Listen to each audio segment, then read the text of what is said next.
Hello दोस्तों, कैसे हैं आप सब। आज की हमारी कहानी है बेटी को नसीहत। ससुराल में लगातार मिलने वाले दुखों से तंग आकर 6 महीने मायके में बिताने के बाद आज राधिका अपने ससुराल लौट रही थी। पिछले हफ्ते पिता ने उसे कहा था, अब हम बूढ़े हो गए हैं, तुम्हारी लड़ाई अब हम नहीं लड़ सकते। कान खोलकर सुन लो, अपना घर खुद बचाओ और बसाओ, जैसे एक औरत बनाती है घर। राधिका ने पिता की इस चेतावनी को भी वैसे ही मान लिया जैसे उसने बचपन से लेकर जवानी तक हर चेतावनी मानी थी। क्या पहने, क्यों पहने, बाल कैसे बांधे, कैसे उठे बैठे, हंसे, सब कुछ वह पिता के कहने से पहले ही उनकी आंखों से पढ़ लेती और उसी अनुरूप ढलती रही। आज पिता को कहकर बताना पड़ा कि बेटी अपने बच्चे के साथ अपने घर जा रही है। इसका मतलब यह आज तक की सबसे बड़ी चेतावनी है। उसने समझ लिया। वह नजरें झुकाए धीमी रुंधी आवाज में इतना ही बोल पाई, जी पापा। माँ ने बेटी की आंखों में झांका। वहां शून्य था। एक ही क्षण में बेटी कितनी सहजता से भाव बदल गई। माँ हैरान थी। लड़की के कितने स्तरों पर कैसी कैसी ट्रेनिंग करता है यह समाज, माँ सोच रही थी। माँ ने पिता की आंखों में झांका। वहां अजीब सी विरक्ति फैली हुई थी। माँ का दिल अंदर से फटना चाह रहा था कि एक औरत कैसे बनाती है घर। यातना, बलिदान और गुलामी, माँ सोचती रही। सुबह पिता दामाद से बात कर रहे थे।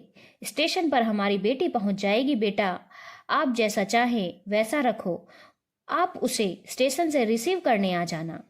राधिका ने दामाद से बात करते पिता को देखा तो अंदर से रो पड़ी। फिर बोली, पिताजी मुझे आप कुछ पैसे और सिलाई मशीन दे दीजिए। पिताजी आज उसे छोड़ने ससुराल तक नहीं आ सके। घर से ही जरूरी नसीहतें देकर बेटी को विदा किया। भाई और माँ स्टेशन तक छोड़ने आए और माँ बोली, बेटा जा ससुराल, हिम्मत मत हारना, तू कमजोर नहीं है, ईश्वर तेरी रक्षा करेंगे। माँ बेटी को ट्रेन में बैठाकर नीचे उतर गई और ट्रेन पर एक बेंच पर बैठ गई। वहां बेटे के सामने रोना नहीं चाहती थी, लेकिन अचानक फूट पड़ी रुलाई को वह रोक नहीं सकी। राधिका ने माँ को खिड़की से देखा। ट्रेन चल पड़ी थी।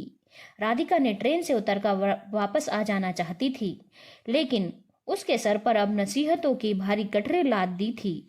वह उस गठरी को छोड़कर उतर नहीं सकती थी।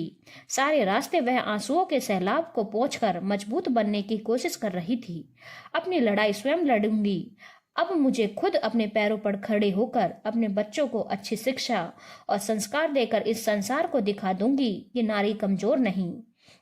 ससुराल आकर उसने ट्यूशन और सिलाई का काम शुरू किया। आज वह और उसके बच्चे बहुत मजबूत स्थिति में हैं और वो दूसरों के लिए प्रेरणा बन गए हैं। धन्यवाद दोस्तों। अगर आपको ये छोटी सी कहानी अच्छी लगी हो तो चैनल को लाइक, शेयर और सब्सक्राइब करना ना भूलें।